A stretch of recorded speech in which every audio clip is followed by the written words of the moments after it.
Sa kuulad AI Empowerment podcasti, Eesti esimest AI teemadele keskenduvat taskuhäälingut, mis aitab muuta tehisintellekti maailma arusaadavaks ja kättesaadavaks igale kuulajale.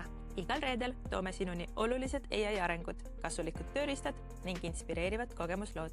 Me tehisarutame inimestega, kes rakendavad AI'd päriselt nii töös kui ka igapäevaelus. Mina olen Kerlin Tigemäe, tehisintellekti koolitaja ja finantsvaldkonna praktik. Ja mina olen Sandra Reivik, ettevõtja, AI koolitaja ja AI Empowermenti looja. AI, ning head kuulamist. Tere tulemast kuulama riigi populaarsemaid tehisintellekti podcasti AI Empowerment podcast ja meil on ülihea meel, et enne jõule veel võtta üks tähtis teema ette, milleks on siis tehisintellekti määrus. Tšau Kerlin, mul on väga hea meel, et sina oled ka minuga. Tšau! Ja meil on tegelikult korduv külastaja, selles mõttes me oleme juba varem episoodi teinud tänase spetsialistiga, kes tuleb ja jagab tehisintellekti määruse kohta, aga me lähme sellel korral siis Euroopa Liidu tasandile, Euroopa Komisjoni tasandile ja meiega on täna liitunud Henrik Trasberg, ta on siis jurist, ka poliitikaspetsialist ja nüüd ongi siis võtnud uue positsiooni Brüsselis ja ma kirjutasin talle eraldi, et ülihea meel oleks kuulda, kus siis see teekond, kui ta varem tegi siis Eesti maastikul sellist digipoliitikat ja seda poolt kujundas siis tuleviku mõõtmes, siis praegusel hetkel on ta liikunud siis Euroopa Liidu tasandile ja väga palju on uurida just selle kohta, mis uus roll on toonud, kuidas tehisintellekti määruse rakendumine Euroopa Liidu tasandil käib. Nii et ma annangi, Henrik, sulle kohe sõna üle. Saad alustada võib-olla sellest, et paar sõna kiirelt võid öelda ka enda kohta, et siis kuulaja, kes ei ole kuulanud 23. episoodi, mida saate kõik järgi kuulata, siis teaks, kellega on tegu ja ka siis see uus samm, et liikusid AI Office'i siis Euroopa Komisjoni poole pealt rolli, mis on täna sinul Brüsselis, kus sa ka praegu otseülekandes tuled või tähendab, me teeme salvestust ette, aga sellegi poolest võib-olla natuke anda tausta siis kuulajatele ka. Ja, aitäh kutsumast. Taustaks, ma olen töötanud päris pikalt Justiitsministeeriumis Eestis ning Justiits- ja Digiministeeriumis AI ja üldse nagu tehnoloogia sellise poliitika küsimustega ja just sellise tehnoloogia usaldusväärsuse inimkesksuse poolega, et kuidas me läbi regulatsiooni ja teiste poliitikameetmete tagame, et see väga suure mõjuga tehnoloogia püsiks nendes raamides, nagu meie tahame, et see püsiks. Ja mis on tähendanud seda, et ma olen AI määruse läbirääkimistel osalenud Eesti poolt, ma olen ülejäänud digiregulatsiooni läbirääkimistel osalenud ja siseriiklikult tegelenud nende regulatsioonide ülevõtmisega. Ja siis nagu sa, Sandra, mainisid ka, siis sügisest nüüd olen ma siis Euroopa Komisjonis, kus on osakond, mille nimi on AI Office, eesti keeles Euroopa Tehisintellekti Amet, mis siis tegeleb kogu tehisintellekti regulatsiooni ja üldse nagu kogu tehisintellekti policy'ga, et tegelikult see ei ole ainult regulatsioonile keskendunud üksus, see tegeleb kogu sellise juhtimisraamistikuga ja muuhulgas ka innovatsiooni meetmete ja rahastusmeetmete ülesehitamisega Euroopa Liidus selleks, et toetada tehisintellekti kasutusele võtta. Nii et siin ma siis vaikselt toimetan ja mina just selle regulatsiooni poole pealt enamasti. Ja ma tean, selles mõttes sa oled ju ka õppejõud, on ju, ja Justiitsministeerium oli varasem roll, on ju, aga see, et sa jõudsid nii-öelda poliitika tehisintellekti millal see üldse sinu jaoks algas? Ma praegusel hetkel ei mäleta, ma arvan, et sa oled juba päris pikalt selles maailmas sees. Ja sisuliselt sellise nagu tehnoloogia ja õiguse küsimustega ma olen tegelenud sellest saadik, kui ma ülikooli lõpetasin, siis ma läksin alguses advokaadibüroosse tööle, mis ka väga, kus minu roll sisuliselt oligi nagu toetada startup'e ja tehnoloogiaettevõtteid selle osas, et kuidas tagada, et nende ärimudelid ja tehnoloogiad, mis põhinesid andmetöötlusel, oleksid õiguspärased. Nii et selle maailmaga ma olen tegelenud viimast 10 aastat ja siis rohkem sellise nagu policy perspektiiviga ministeeriumi vaatest viimased 5 aastat ja vahepeal ma olen ka ühe täiendava kraadi teinud spetsiifiliselt just tehnoloogia reguleerimises. Nii et päris pikalt olen sellega kokku puutunud ja ütleme, et spetsiifiliselt tehisintellekti aspektiga ma ütleks viimased 4 aastat, kui on sellele hakatud nagu eriliselt suurt tähelepanu pöörama. Ja ma selles mõttes, Brüsselisse minek on ju Euroopa Liidu tasandile liikumine, kõik see, kas see oli juba selline, juba teadsid, et karjääri redelil on selline järgmine samm või see tuli sihuke ootamatus, kuidas üldse see võimalus sinuni jõudis? Ma arvan, et see ei olnud kuidagi väga planeeritud samm, et mind kutsuti seal kandideerima ja ma ise olen, ma olen mõelnud pikalt, et mis oleks selline nagu rahvusvaheline väljund minu tööle.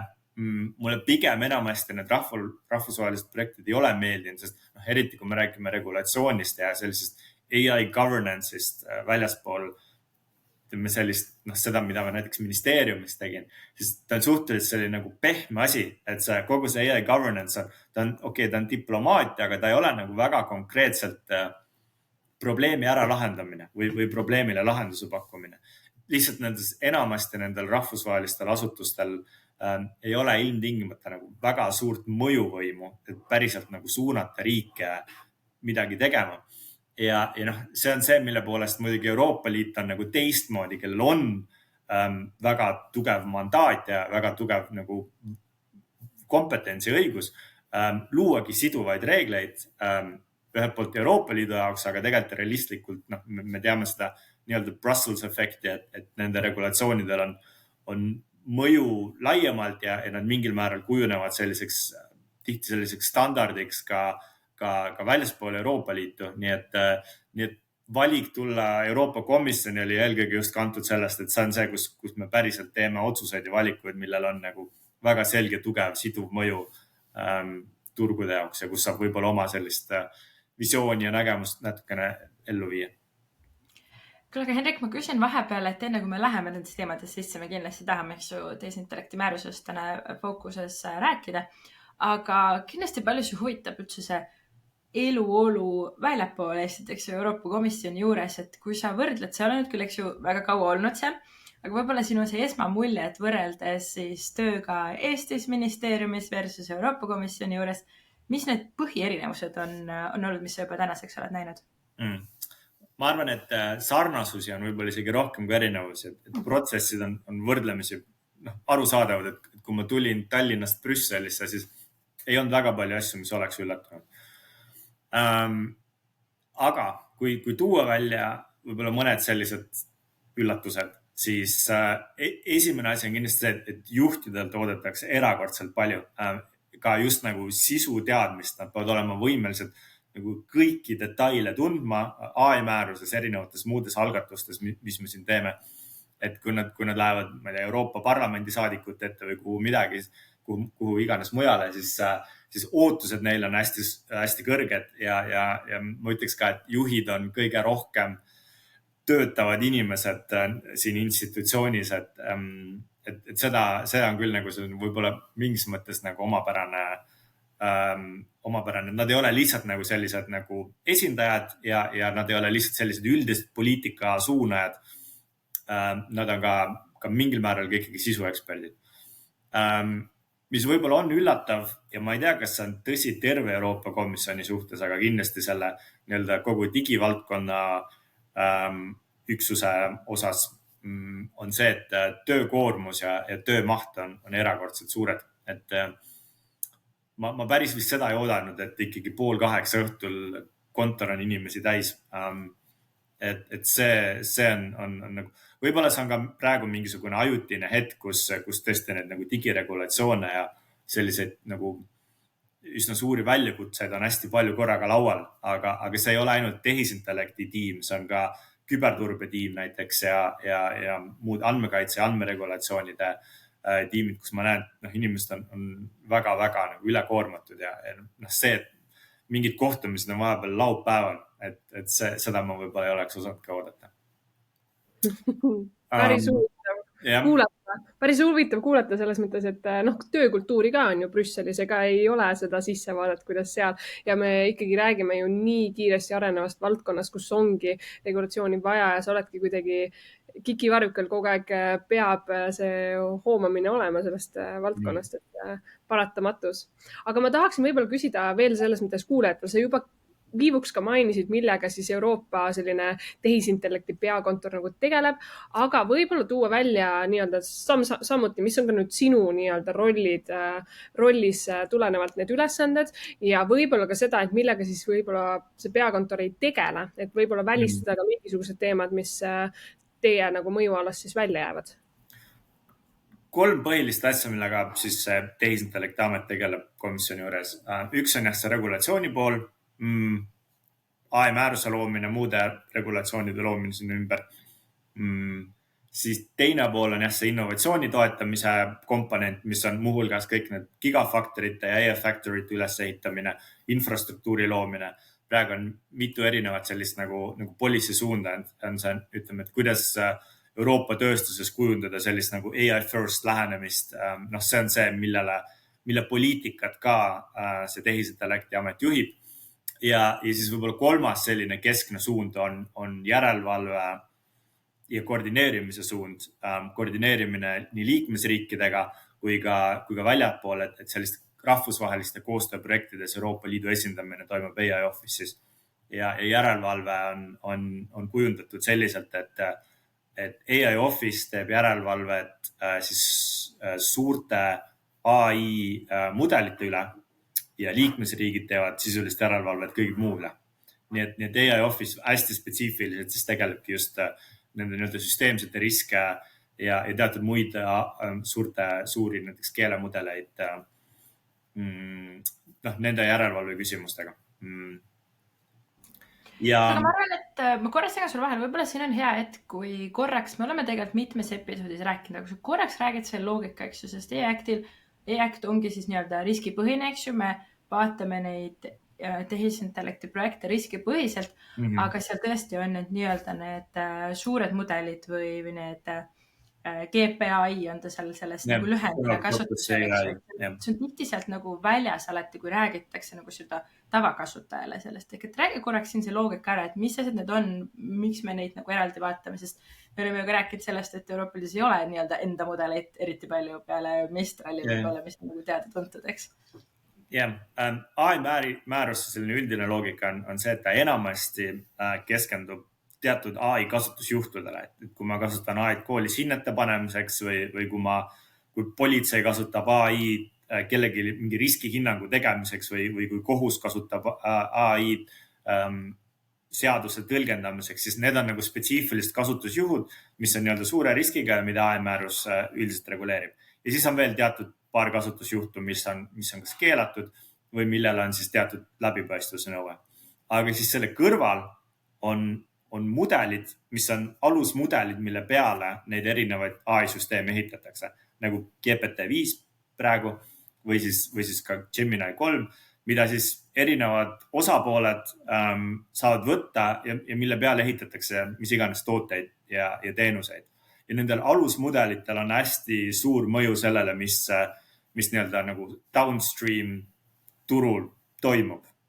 Ja AI määrus teeb sellise loogika, et ta väga palju ei reguleeri need alusmudeleid, aga ta loob neile siis teatud läbipaistvuskohustuse ja dokumenteerimise kohustuse selleks, et siis need nii-öelda downstream ettevõtjad või muud osapooled saaksid vajalikku informatsiooni selleks, et siis rakendada neid mudeleid oma teenustes, oma süsteemides viisil, mis võimaldaks neil endil täita siis õiguslikke erinevaid nõudeid ja tagada, et need asjad toimuvad korrektselt.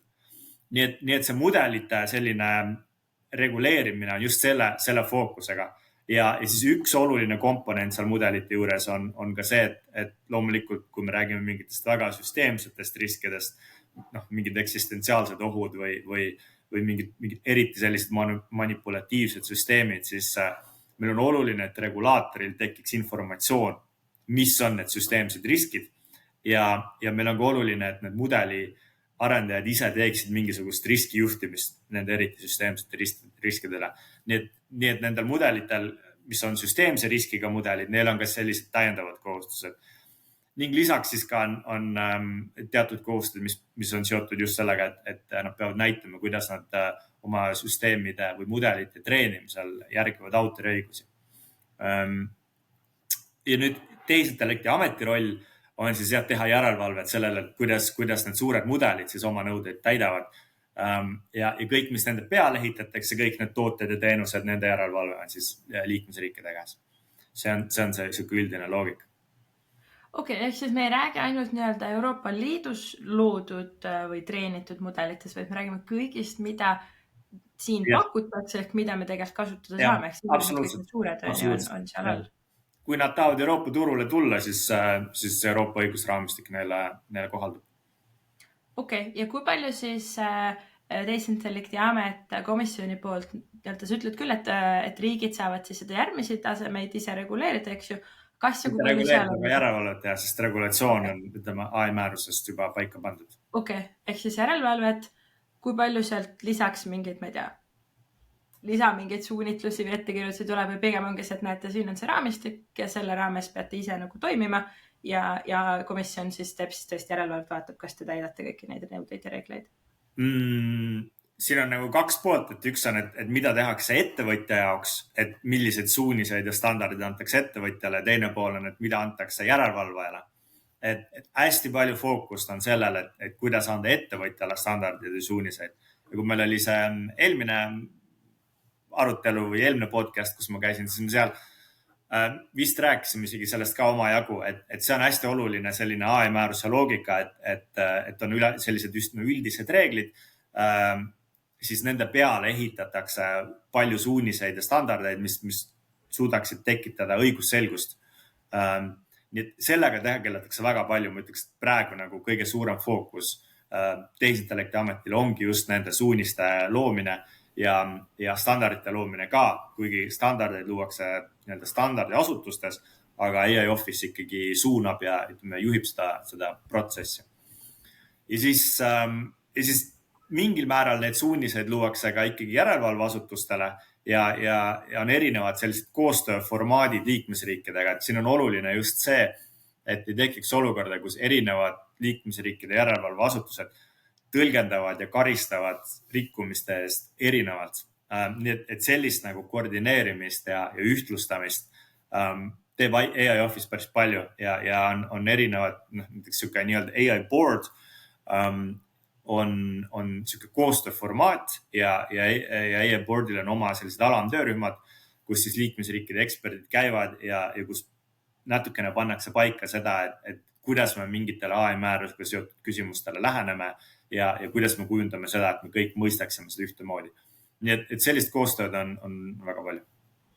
Ja ma siis oletan, et sellel samal, kuna meil on käinud ka Airest on ju Eestis tehisintellekti ja robootika keskuse esindajad ka rääkimas, kus räägitaksegi praegu sellest nii-öelda Euroopa põhisest uuest lähenemisest uue siis rahastusperioodi jooksul, kus ongi suure nii-öelda väljaspoolt seda toetust palju rohkem, et see sama eksperdigrupp, millest sa ka kõneled, arvatavasti see nii-öelda juurdepääs tekibki siis võib-olla sealt Euroopa Komisjoni nagu poole pealt, kus seda infrastruktuuri siis luuakse, kus me saaksime seda teadmist ammutada.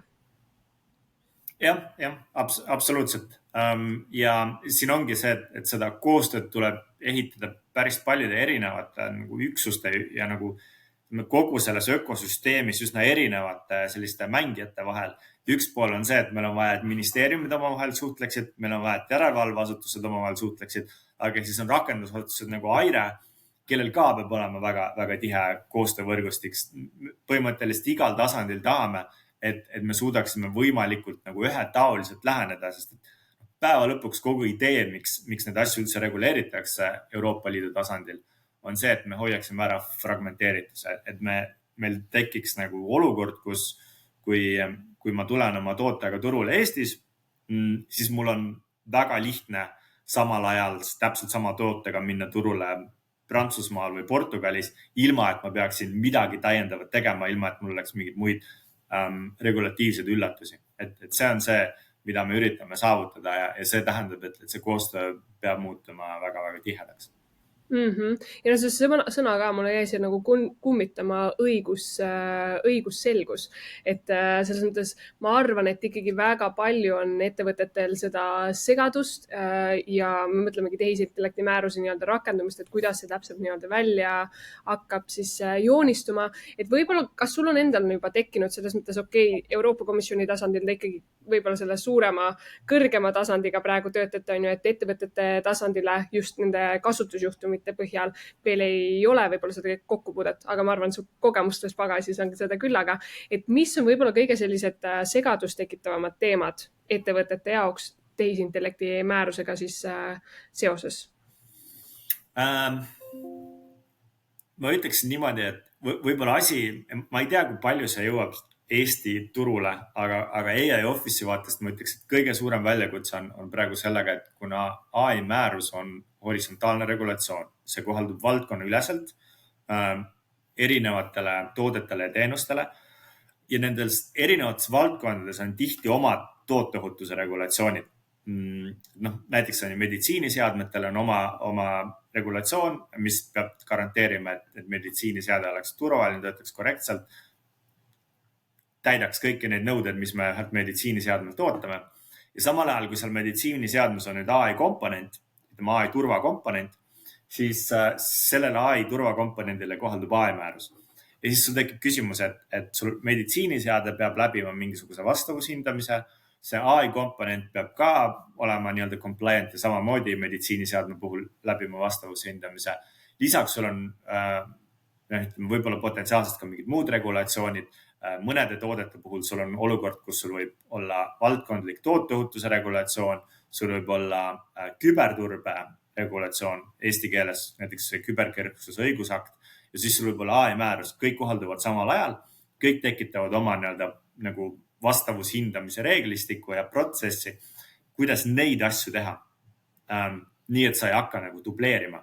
Et sul on näiteks AI määruses küberturvalisuse säte, sul on küberturbe regulatsioonis küberturvalisused, sul on tooteohutuse regulatsioonis, mis ütleb, et toode peab olema ohutu. Kõik seonduvad küberturbega näiteks. Ja nüüd sa pead nagu mõtlema välja, et mida ma siis teen, et kui ma näiteks ühe õigusakti alusel olen küberturbe nõuded täitnud, et kas ma siis automaatselt olen need täitnud ka teise õigusakti puhul. Ehk siis see õigusaktide omavaheline selline seis, et kuidas seal tagada, et see oleks loogiline ja võimalikult lihtne, et ettevõtjad saaks sellest ühtemoodi aru, et nad ei pea hakkama oma protsesse dubleerima. See on hästi suur väljakutse. Ja seda me näeme just võib-olla neile, kes AI määrust detailsemalt teavad. AI määruses on lisa 1 ja lisa 3. Lisa 3 on võib-olla see, millest rohkem me räägitakse meedias, et sul on teatud nõudeid seal spetsiifilise valdkonnaga süsteemidele. Aga lisa 1 on see, mis on just nüüd siis et millised on need AI kasutusjuhud, mis lähevad mingisuguse tooteohutuse regulatsiooni alla ja mis on ka siis AI määruse kohaldamise alas. Et nende lisa 1 juhtumitega tekib see eriti ja seal see, et kuidas siis toimub see nii-öelda interplay nende teiste õigusaktidega, et see on suur väljakutse. Kuule, aga ma küsiksin vahele seda, et kui sa enne tõid selleks, et mis on määruse nii-öelda need alamvaldkonnad, eks ju, või need põhifookusteemad on regulatsioonid, innovatsiooni loomine, järelevalve. Siis eks ju kuidagi kõlab rohkem kogu aeg sellest, et Euroopa Liit ilmselt reguleerib ja siis ta teeb järelevalvet, eks ju. Ja kõik muud riigid, eks ju, USA ja Hiina, nemad on seal rohkem innovatsiooni poole peal. Kui palju päriselt nii-öelda seal komisjoni juures sees olles sa tunned seda, et jah, me ikkagi nii-öelda tahame küll reguleerida, nii-öelda, et olla turvalises keskkonnas, aga samal ajal ikkagi nähakse vaeva selle nimel, et me ka selles innovatsioonis liiga palju maha ei jää. Või see on ikkagi selline nii-öelda natuke siuke asi, kuhu me tahame kunagi jõuda, aga täna ei ole päris fookuses. Ma arvan, et see ongi, et Euroopa Liidul on suur probleem sellega, et nad ei oska väga seda narratiivi võib-olla juhtida. Või võib-olla see on lihtsalt see narratiiv tekib automaatselt, et Euroopa Liit keskendub regulatsioonile. Ma arvan, et AI Office'is rohkem kui pool keskendub just sellele muule osale. Ja kui vaadata laiemalt üldse nii-öelda see DigiConnect, mis on siis see direktoriaat, mis vastutab Euroopa Liidus kogu digivaldkonna eest, siis selle direktoriaadi fookuses just sellised nagu ikkagi innovatsiooni ja turgu toetavad tegevused. Ma arvan, et enamus inimesed töötavad nendega, mitte regulatsioonidega. Nii et seda on hästi palju. Ta jõuab pildile palju keerulisemalt. Nagu AI Office'is ka, kogu nende arvutusvõimekust tõstvate keskuste loomine, mis praegu toimub. Apply AI strateegia, mis on siis AI selline rakendusstrateegia, et kuidas tööstuses seda kasutusele võtta, kuhu me täpselt suuname raha ja üldse kõik muud erinevad rahastusmeetmed, mis tulevad. Nendele pööratakse väga palju rõhku, aga loomulikult selles klassikalises LinkedIni narratiivis nad hästi lahutatakse ära, et keegi väga seda poolt sisse ei too, vaid keskendutakse selle regulatsiooni poolele. Nii et jah, ma arvan, vastus su küsimusele on, et sellega tegeletakse hästi palju.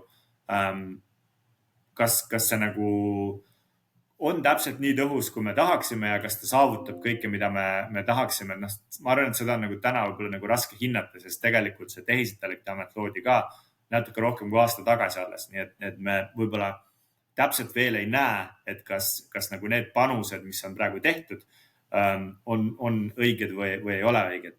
Aga selgelt, kui vaadata ka Euroopa Liidu poliitikuid ja tippametnike sõnumeid, siis täna ikkagi esimene sõnum, mis seal tuleb, on see, et kuidas me ehitame Euroopast sellise AI kontinendi, mis on võib-olla väga, väga optimistlik ja no ma ei tea, kas see võib-olla kõlab naeruväärsena, aga mis on võib-olla tähtis on see, et see sõnumi fookus on pigem ikkagi innovatsiooni toetamise suunaline kui midagi muud. Ja ma selles mõttes ka ise kõrvalt vaadates ongi, et olgu seesama selline, kas nüüd dogma on õige öelda, aga arusaam, et innovatsiooni pidurdatakse siis Euroopas, et läheb lihtsalt aega, et ka ümber kirjutada seda, mis vägi on taha toodud, selles mõttes, kuidas ikkagi üritatakse seda infrastruktuuri, kuidas seda positsioneerimist ümber sõnastatakse ja lihtsalt see ei jõua nii kiiresti, et tihtipeale ikkagi hoitakse seda, et Euroopa nii-öelda sörgib ikkagi suurte riikide USA, Hiina taustal kuskil, on ju. Et lihtsalt arvatavasti selle kommunikatsiooni tegemine võtab lihtsalt selles mõttes aega. Ja. Aga mul on küsimus selle kohta, et me selles mõttes isegi Otiga vist arutasime seda, et vahepeal oli ju see küsimus, kas tehisintellekti määrus nii-öelda see kuupäev liigub edasi, millal siis see täielikult jõustub, on ju, ja siis tekkis see küsimus, et kas me liigume liigalt aeglaselt või kas me liigume liialt kiiresti. Pigem on ettevõtete poole pealt see tagasiside, et me liigume liialt kiiresti. Et mis sinu vaade sellele on, et kas me tõesti liigume kiiresti või mis päriselt toimumas on? No 2 nädalat tagasi tuli Euroopa Komisjon välja nii-öelda Digital Omnibus ettepanekuga, mis põhimõtteliselt fokusseeribki sellele, et kuidas natukene lihtsustada meie digireegleid, muuhulgas AI määrust. Ja selle üks võib-olla kõige kesksem ettepanekuid ongi see, et need nii-öelda suure riskiga kohustused natuke aega lükata edasi ja siduda nende kohaldumine sellega, kui meil on olemas vajalikud standardid ja suunised. Ehk siis see ettepanek on täna Euroopa Komisjonilt tehtud. Nüüd on olukord, kus siis seadusandjad, ehk siis Euroopa Nõukogu, kus on liikmesriikide esindajad või ministeeriumite või valitsuse esindajad ja Euroopa Parlament, kus on siis parlamendisaadikud, siis praegu räägivad läbi seda ettepanekut ja loodetavasti siis lähikuudel me jõuame sellise mingisuguse lõpliku lahenduseni, mis paneb paika selle, et kas ja kui palju me siis edasi lükkame nende suure riskiga kohustuste kehtima hakkamist. Aga igal juhul komisjoni poolt see ettepanek on nüüd praegu tehtud. Jah, selles mõttes ma arvan, et see suur küsimus ikkagi nende standardite üle ja see, et kuidas me üldse saame luua sellist ühtset arusaama, lihtsalt nõuab aega rohkem. Ja, ma korra mul tekkis siit pealt see küsimus, et kuidas sina vaatad täna seda regulatsiooni, eks ju, kas kas me saame öelda, et see tehisintellekti määrus on kuidagi hea regulatsioon, on ta halb? Kui ma vaatan kuskilt ettevõtja vaatenurgast, siis kõik, mis reguleerib, on halb, eks ju. Samal ajal mulle väga meeldib see, et keegi ei saa minu andmeid niisama kuskil salvestada ja keegi ei saa niisama kaameratest jälgida, eks ju. Et kas me saame öelda, et see tänane regulatsioon on hea, sest eks ju selle muudatusega ei minda mitte seda regulatsiooni muutma, vaid minnakse lihtsalt mingisuguseid tähtaegasid pikemaks lükkama, et saada nii-öelda toetada siis ettevõtjaid ka rohkem näiteks seal teekonnal ja juhistega kogu selle poolega. Või sulle tundub, et tegelikult siin on isegi võib-olla midagi sellist, mis sisulise poole pealt vajaks muutmist?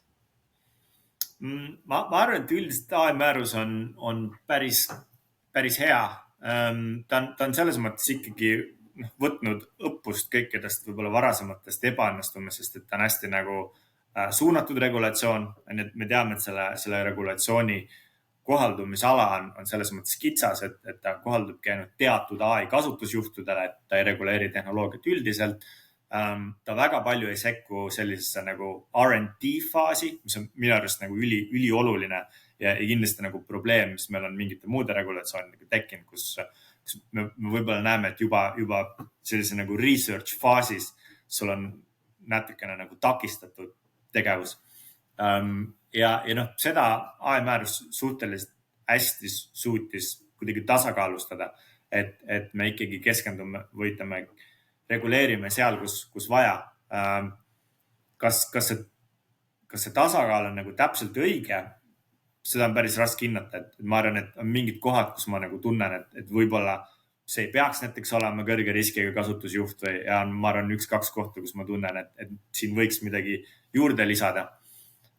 Ja mis võib-olla on ikkagi väljakutse, mis ma just ütlesin, et selle AI-määruse seos teiste regulatsioonidega, võib-olla ettevõtjad ise isegi, nad näevad nagu ühte külge sellest, aga rakendaja vaatest, et riigid ja Euroopa Liit ise ka, et kuidas nad garanteerivad, et nagu järelevalveasutused suudavad omavahel koostööd teha ja nii edasi. See on hästi kompleksne ja ta on nii kompleksne, et see on nagu tõsine väljakutse, et see asi toimiks tõhusalt ja et meil ei tekiks nagu mingisugust nagu sellist mõttetut administratiivkulu juurde, vaid me päriselt ikkagi lahendaksime probleemi. Et see kõik on natuke lahtine veel. Aga see Digital Omnibussi ettepanek väga spetsiifilist just seda nagu üritabki adresseerida. Ja kokkuvõttes ma arvan üldiselt AI-määrus on üsna okei regulatsioon. See oli väga, üsna okei. Ma võib-olla ütlen, mul on nagu üks hirm, mis puudutab AI-regulatsioone laiemalt, on see, et AI-määruse visioon oli alati, et me tekitame ühe horisontaalse regulatsiooni eri valdkondadele. Ja hirm on see, et eri valdkonnad nüüd tulevad ettepanekuga, et me tahame ikkagi tekitada oma enda regulatsiooni. Ja siis sa oled olukorras, kus sul on üks horisontaalne regulatsioon ja valdkonnad, kes tahavad siin ehitada oma regulatsioone peale, mis reguleerivad AI. Ma arvan, et see on nagu oht, mida tuleb silmas pidada, et me sinna ei jõuaks. Ja kas sa mõtled nende vertikaalsed nii-öelda valdkondade nagu haridus, tervisehoidu, et nii-öelda? Ütleme, töö valdkond näiteks ja need on päris mitu, kus need diskussioone on nagu ühel ja teisel kujul peetud. Ja me täna täpselt veel ei tea, mis neist saab, aga et see on ütleme, üks selline nagu kriitiline situatsioon, kus meil võib tekkida olukord, et võrdlemisi nagu õhuke ja siuke suunatud regulatsioon, aga siis sinna peale tekivad ikkagi mingid muud asjad, mis justkui räägiks siis väga vastu sellele üldisele loogikale. Päris selles mõttes võib ka niimoodi juhtuda, et see päriselt saab reaalsuseks, kus peab siis tegelema sellega, aga ühesõnaga meil on nii palju, ma tunnen neid samme nagu nii teha veel, et saada sellist ühtset arusaama. Aga võib-olla ma küsiksin selle küsimuse siia juurde, et mis sa arvad, võib-olla mis 1-2 aasta jooksul siin tehisintellekti määruse juures võiksid olla need suuremad muutused või fookused? Välistame praegu selle hirmu, et võib-olla valdkonna põhiselt need hakkavad nii-öelda arengud tulema. Et kas on midagi sükest, mida oskaks kohe välja tuua? No muutus on see Digital Omnibussi regulatsioon ise, mis natukene lihtsustab ja potentsiaalne muutus, mis ei ole AI-määruse spetsiifiline, aga tegelikult selle Digital Omnibussi raames minnakse uuendama ka teisi digiregulatsioone. ja ütleme sellised nagu andmemajandust reguleerivaid sätteid. Ja seal võib-olla on mingid nagu uued potentsiaalid, mis võivad tekkida, et meil on näiteks andmehalduse määrus, mis on tänaseks ammu juba jõustunud ja mille üks eesmärk justkui pidi olema see, et ta natukene lihtsustaks andmejagamist ja ehitaks nagu, tal on päris mitu sellist instrumenti, mida ta välja pakub, mis võiks aidata kaasa sellele, et sektori sees vahetatakse omavahel andmeid rohkem ja tekitada, et andmed paremini liiguks näiteks AI treenimiseks ja üldse luua mingit täiendavat äriväärtust. Ja selge see, et mingid osad nendest instrumentidest, mis pidid turgu avama, ei ole täna hakanud tööle nii, nagu nad pidid. Ja selle Digital Omnibussi üks mõte on natuke neid muuta tõhusamaks, et meil tekiks näiteks mingisugused paremad andmevahendusteenused, mis võimaldaksid seda, et näiteks omavahel konkureerivad ettevõtted saaksid andmeid rohkem kokku tuua, et nad julgeksid andmeid rohkem kokku tuua ja sellest tekitada väärtust, millest võidavad kõik või võidab terve riik või terve Euroopa Liit. Ilma, et kellegi nagu konfidentsiaalsus oleks õõnestatud või muud kahjud realiseeruks. Nii et selliseid asju me võiksime rohkem näha loodetavasti. Ja ma arvan muu potentsiaal või muud muutused ei ole ilmtingimata regulatsiooni spetsiifilised. Nad on võib-olla just sellised muud innovatsiooni toetavad meetmed, mis ühel hetkel võiksid jõuda nagu selle mõjuni, mis neil peaks olema. See kasvõi, et meil on näiteks parem ligipääs mingitele superarvutitele. Ja gigatehased ja see Aire ka selles mõttes rääkis sellest, on ju, et see tundub praegusel hetkel, et tegelikult meil juba Eesti ettevõtted võivad juba sellesse nii-öelda võrgustikku ühenduda, et sellistele ressurssidele juurdepääsu saada, on ju. Aga see võtab aega, et seda kõigile nii-öelda kättesaadavaks teha läbi kindla standardi. Jah, paratsematult nõuab tööd. Aga mul endal tekkis selles mõttes huvitav, tahaks kuulda, kuidas sind kui eestlast nii-öelda seal Euroopa Komisjoni tasandil vastu võetakse, et Eesti kui digiriik on ju, et me oleme tegemas ka nii-öelda rahvusvahelises mõõtmes teehüppega revolutsiooni enda haridusprogrammis on ju, ja meil on digiriigi näol väga palju selliseid nii-öelda medaljone, mida me saame uhkelt kanda, et kas on ka Brüsselis seda, et kuidagi pöördutakse, vaadatakse rohkem Eesti poole või kas üldse on niisugust nagu eristatust, kas sa oled ise tajunud seda? Ausalt öeldes ma ütleks, et olen küll, et Eestit ikkagi natuke nähakse sellise eksootilisena ja kellegina, kes päriselt nagu need asjad on ära teinud, kuhu justkui ülejäänud Euroopa tahab liikuda. Nii et see maine on kindlasti positiivne ja pigem, ma ei tea, erinevatel koosolekutel, erinevatel formaatides tuua näiteid Eestis, siis kõigile nagu väga meeldib kuulata, et kas või seesama D-hüpe on nagu väga hea näide, kuidas me selle nagu lahenduse täpselt oleme üles ehitanud, et kuidas me kuidagi tsentraalsel viisil sellist protsessi juhime. Et me ise Eestis oleme alati väga sellised kriitilised selles, mis me teeme, aga tegelikult meie selline nagu rakendustasand on oluliselt kiirem kui kuskil mujal. Me võib-olla ei arenda neid tehnoloogiaid, aga meie võimekus neid integreerida protsessidesse viisil, millel on nagu päriselt mingisugune mõju ja teha seda kiiresti. Et selles me oleme endiselt erakordselt head. Ma olin veel väga hiljuti Justiits-Digiministeeriumis ja kui ma võrdlen ikkagi seda, kuidas me seal näiteks kasutasime erinevaid Microsoft Copiloti lahendusi, kuidas me transkribeerisime oma koosolekuid ja sealt tegime kokkuvõtteid ja kuidas me seda kasutasime. Et see on selgelt samm ees sellest, mida ma kuskil siin näen. Kuigi komisjonil on oma nii-öelda AI süsteem kasutusel, majasisane, mis istub meie enda serverites, et tegelikult nagu tehnoloogiliselt väga-väga huvitav lahendus, aga selgelt mitu sammu maas sellest, kuidas see oleks integreeritud sellistesse igapäevatöö protsessidesse, nagu meil ministeeriumis oli. Okei, no see on väga lahe. Ma olen ka kuulnud sellest, et igast mingid tõlkelahendusi aga see on loogiline, eks ju, et komisjonil lihtsalt sellest turvalisustest tulenevalt peabki olema natuke teistsugune süsteem. Aga tead, Henrik, mul tekkis küsimus ikkagi, et kui sa küll rääkisid sellest, et komisjoni poole pealt vaata seda suurt pilti, aga kuna sa juba oled siin meiega, siis oletame, et ma olen nüüd ettevõtte juht, eks ju, ja ma pole siiamaani sinna tehisintellekti määrusesse süvenenud, aga eks ju Copilot on kasutusel ja transkribeerime ja võib-olla natuke tahame siin veel katsetada. Mis on need minu jaoks need järgmised sammud, mis ma nüüd peaksin kohe ära tegema, et olla valmis, ehk et seal on nüüd see juurutusperiood ja võib-olla tähtajad lükkuvad veel edasi, eks ju, aga ikkagi ma tahaks nagu justkui juba hakata toimetama selle nimel, et vaatamata sellele, et see kuskile tulevikku liigub võib-olla, siis mis on need põhilised, ma ei tea, 2-3 sammu, mis ma saaksin kohe ette valmistama hakata või juba kuidagi olema valmis selleks määruse rakendamiseks mulle? Ma arvan, et esimene suur samm, mida ikkagi ei ole eriti palju veel tehtud, on hinnata, et kas AI-määrus päriselt kohaldub. Ja ma arvan, et väga palju mina olen sektorilt kuulnud nagu inimestelt, kes kritiseerivad, et issand, väga palju nõudeid, neile tegelikult nagu ei kohaldu mitte ükski nendest nõuetest. Et see on nagu samm, mida tasub läbi teha. Et mõelda enda jaoks läbi, kas määrus ikkagi kohaldub ja tänaseks komisjon ise on näiteks töötanud välja ühe sellise tööriista, mille kaudu on võimalik hinnata, kas AI-määrus kohaldub või ei.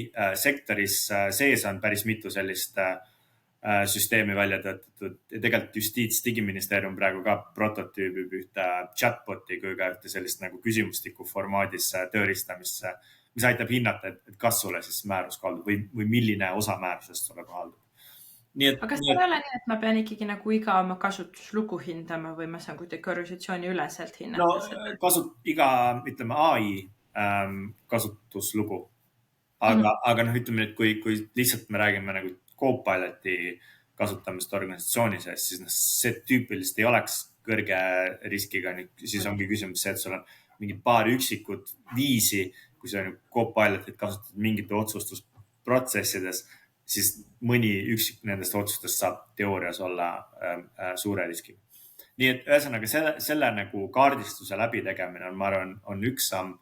Ja teine samm, mida ma alati soovitan ja mis võib-olla nagu tundub radikaalne, aga see on see, et ma soovitan vaadata AI-määrust ikkagi kui ressurssi. Ja minu loogika on see, et tegelikult AI-määruse kõrge riskiga kohustused on samasuunalised nende huvidega, mis ettevõttel on. Et iga ettevõte on huvitatud sellest, et tema süsteemis oleks teatud inimjärelevalve, ta on huvitatud sellest, et tema süsteem oleks teatud täpsusega, et tal oleks teatud töökindlus, et tema protsessid oleks kuidagi logitud, et ta oleks läbi mõeldud see, et mis siis saab, kui asi pekki läheb ja süsteem valestada. Mida ma selle intsidendi nagu olukorraga teen, kuidas ma sellele reageerin, mis on minu nagu alternatiivlahendused, mõelda läbi, mis siis, kui on küberründed, kuidas ma tagan küberturbe. Need on küsimused, millele iga ettevõtja nagu nii mõtleb. Mida AI-määrus teeb, on see, et ta need samad küsimused standardiseerib ja ta loob nagu väga konkreetse metoodika, kuidas nende teemade peale mõelda.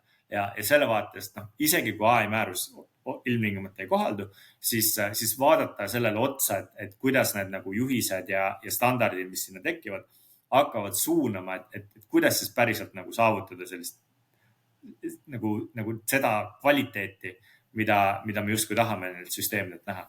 Et ma arvan, et selles mõttes AI-määrus tegelikult nagu aitab selle peale mõelda. Nii et see oleks minu soovitus. Ja äkki sa saad jagada neid linke, et me paneme siis kirjeldusse ka, et kes võib-olla ei ole üldse seda riskide hindamist teinud, et komisjoni juures on ka üks vorm, millest siis näiteks alustada selles hindamises. Ja muidugi ka teise seesama Omnibussi regulatsiooni ettepanek muudatuse pool me paneme kõik jaokirjelduse, nii et saate julgelt, kes ei vaata ka, me oleme videopildis tegelikult täitsa olemas YouTube'is, Spotify's ka.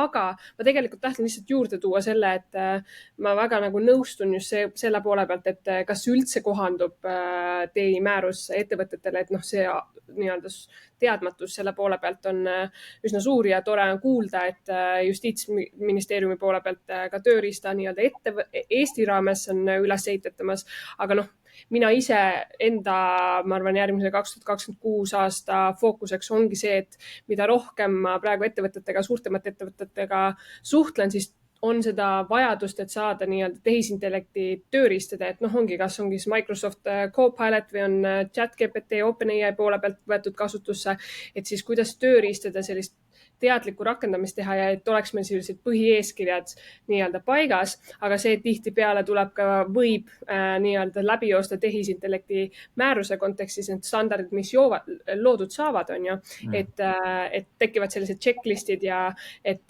tekiks sellist teadlikkust ka siis ettevõtetele, et praegu ma olen võib-olla ühe käe peal, saan ettevõtteid kokku lugeda, kes siis tehisintellekti sellise käsiraamatu või sellise dokumentatsiooniga juba praegusel hetkel tegeleb, aga see on selles mõttes tõusev trend, mille jaoks on ka vaja jällegi turul lahendusi, mida siis ettevõtted mingisugusel hetkel hakkavad paanilisemalt võib-olla otsima. Jah, absoluutselt.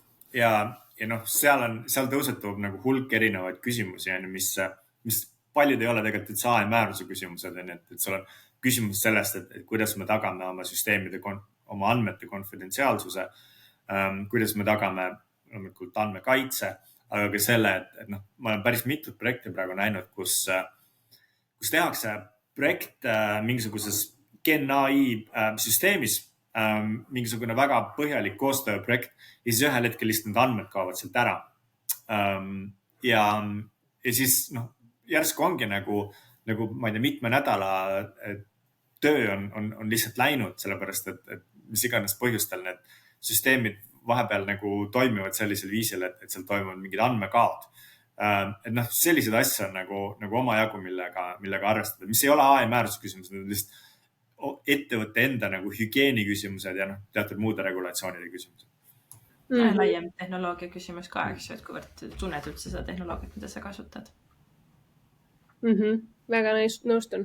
Aga võib-olla, teate, jällegi aeg on läinud nii kiiresti, ma tegelikult tahaksin veel tunde rääkida. Lihtsalt enda sellest võib-olla sellisest suuremast missioonist ka, mis 2026 kindlasti välja minu jaoks nagu joonistub. Aga võib-olla 3 sellist riski kohta, mida sina oskaksid välja tuua kohe sellise ettevõtte juhile, kes kuulab, kes tahaks siis teada, et võib-olla tema liigub tehisintellekti valdkonnas kiiresti ja mis võivad olla sellise tehisaru nii-öelda kasutuselevõtu juures need riskikohad, mille peale ei mõelda. Et üks asi ongi seesama, et kas tehisintellekti määruse nii-öelda kohaldumine on nii-öelda asjakohane, aga mis võib-olla riske näed sina veel sellest, et kui väga kiirelt liigutakse? Ma arvan, et suuresti need, mis ma just ütlesin, need ma näen kõige suuremana. Et üks on jah see, et missugune regulatiivne raamistik kohaldub, kas AI määrus, mil määral näiteks andmekaitse regulatsioon mõjutab ettevõtjad.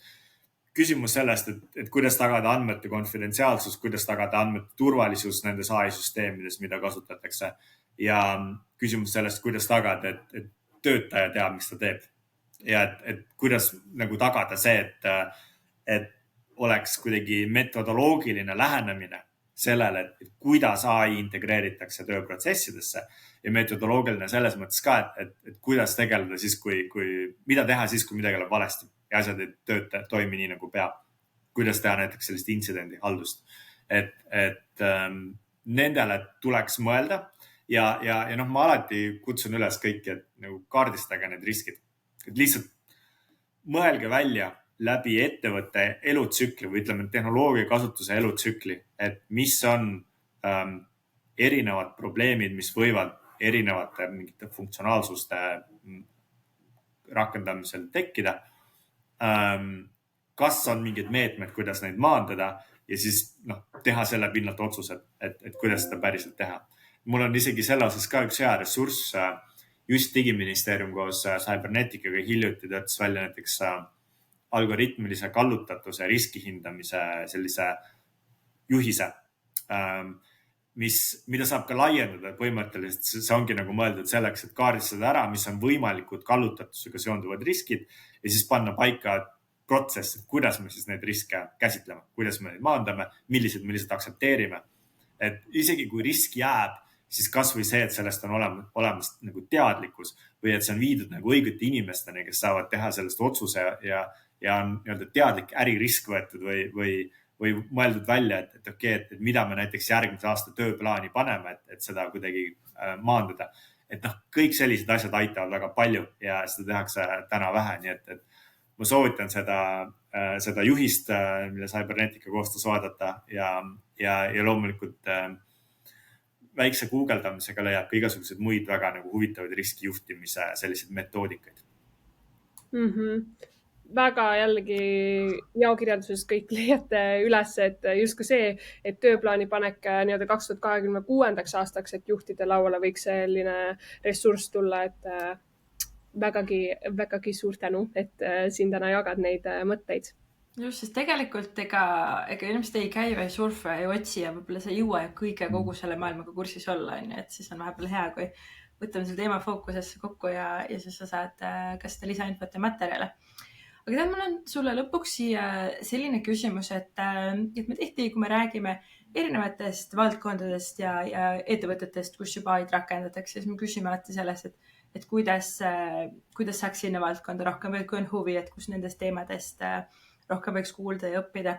Aga kui nüüd on keegi, kes ongi näiteks siuke jurist või poliitikahuviline ja mõtleb, et ma täiega tahaks just nimelt selles AI valdkonnas sõna sekka öelda, olengi seda teemat väga palju õppinud või juba töötanud selles vallas. Mis need sammud võiksid olla, kuidas saaks panustada ja kuidas saaks nendes teemades rohkem kaasa rääkida? Ma arvan, et avaliku sektori tööle tulla, et avalik sektor alati ootab. Selles mõttes meil on väga suur ekspertide puudus igal pool. Et teil käis Aire, ma arvan, Aire väga tahaks omale nagu ekspertiisi juurde, kellel on mingisugune interdistsiplinaarne teadmine näiteks õigusest ja ärivaldkonnast, et samamoodi just Digiministeerium, muud allasutused, mis meil hakkavad järelevalvega tegelema Eestis, AI liivakasti teenust pakkuma, mis on selline nagu compliance tugiteenused. Kõik need täna vajavad ekspertiisiga täitmist. Seda ekspertiisi on vähe ja vajadus on just, ütleme, interdistsiplinaarse ekspertiisi järgi, et mida meil on vaja, et meil tekiksid juristid, kellel on, kes tunnevad hästi äriprotsesse ja kes tunnevad hästi tehnoloogia toimimist. See isegi ei tähenda, et keegi on võimeline ise masinaõppemudelit treenima, mis see tähendab, on lihtsalt võimekus nagu tõesti tunda seda, kuidas see tehnoloogia töötab, mis on, ütleme, mingisugune arhitektuur erinevatel süsteemidel ja teenustel, mis mida mõjutab ja võimekus näha, ütleme, äripoole perspektiivi ja inseneri perspektiivi, et see kõik on see, kus on, millest on meil väga palju puudu. Nii et ma arvan, iga inimene, kes on huvitatud sellest valdkonnast, et nagu tekitage, ma just ütleme, et nagu juristile soovitus on see, et tekitada omale seda natuke nagu äripoole ja tehnoloogia poole teadmist ja ma arvan, et avalik sektor on täna väga hea koht, kuhu inimesi oodatakse, kus on võimalik teha olulise mõjuga asju ja kus on ka võimalik praegu väga palju õppida ja ise protsessi kujundada ka, arvestades, et see on ikkagi mingis mõttes valdkond, mis on alles välja kujunemisel.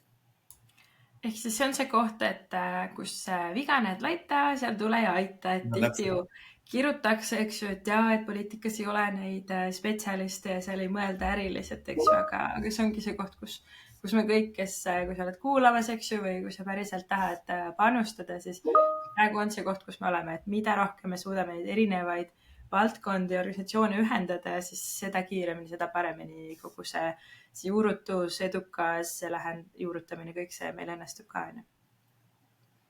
Just. Jah. Suurepärane. Hendrik, mul on nii hea meel, et me saime sind veel kinni nabida enne siis 2025. aasta lõppu ja see uus positsioon, mis sul on ikkagi, ma arvan, et väga palju on ka kasu Eestil hiljem, kui nii-öelda see integratsioon kõik liigub ju ikkagi väga palju läbi. Kas sa oled praegusel hetkel ainukene Euroopa Komisjoni juures või on sul selles mõttes Eesti poole pealt või on sul veel keegi nii-öelda tiimis? No AI Office'is ma ütleks 1,5 eestlast, aga laiemalt sellest DigiConnectis, sellest tehnoloogia valdkonna direktoraadis on võib-olla 6 eestlast, aga teiste fookus ei ole AI-spetsiifiline. Okei. Ikkagi väga lahe, ma arvan, et igaüks, kes tunneb praegu inspireerituna sellest, millest Henrik ka jagas, siis LinkedInis võite temaga otse ka ühendust võtta. Me paneme kõik jaokirjeldusse ka need ressursid, mis siis täna arutletud sai ja suur tänu tõesti sulle, Henrik, et tulid jagama, et ma ise ka, ma arvan, jällegi õppisin nii palju rohkem selle kohta, et mis päriselt nii-öelda kupli all toimub, et ega sellest ei kuulegi, kui sa ei ole nendes ringkondades ja kus siis räägitakse sellest, et mida praktikas päriselt ära tehakse, on ju. Et suur tänu sulle. Aitäh kutsumast, hea meel oli teiega arutada. Ja kõik teised, kes te olete siis võib-olla esimest korda meiega, saate panna ka jälgi, ükskõik mis platvormil te meil kuulate. Me oleme YouTube'is, oleme Spotify's, Apple Podcastis, et siis iga reede, kui meil episood üles tuleb, siis saate jällegi teavituse. Ja Kerlin, kas sa midagi tahad ka lõppu veel öelda? Ma arvan, et ei miskit, aasta hakkab lõppema, meil järgmine nädal on aasta kokkuvõte. Nii et ole kindlasti seda episoodi ka kuulamas ja soovime sulle ilusat reede jätku, kui sa meid reedel kuuled. Või mingi muu päeval. Igatahes ilusat päeva, õhtu, hommiku jätku sulle. Tšau kõigile. Tšau. Head aega.